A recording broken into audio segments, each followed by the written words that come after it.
Nananawagan ngayon ng Team Pinoy sa Simbahang Katoliko na timbangin ang lahat ng isyu sa pagpili ng ihahalal na kandidato. Inayag ito ng partido bilang reaksyon sa pahayag ng simbahan na hindi dapat iboto ang mga nagsulong ng Reproductive Health Bill. May report si George Bandola.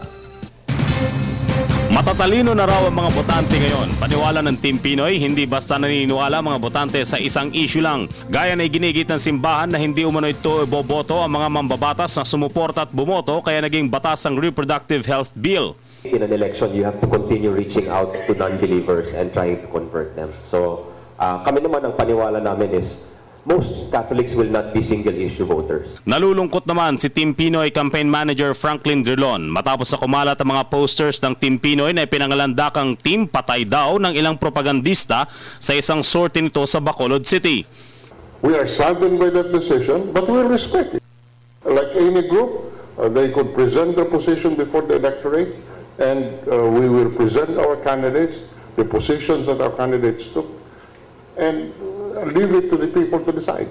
Nakiusap naman si Team Pinoy spokesman Miro Kimbo. Di daw dapat ito ng simbahan ang atensyon nito laban sa mga mambabatas na nanindigan lamang sa isang issue kumpara sa mga nagawa nito. We appeal to the Catholic Church and to the hierarchy to consider the accomplishments and all the actions of a candidate not simply on the basis of one particular legislation, however important that is. Because obviously, hindi naman porkit bumoto laban sa RH, pero sa buong talambuhay niya, puro hindi magagandang ginagawa, ay dapat nang suportahan.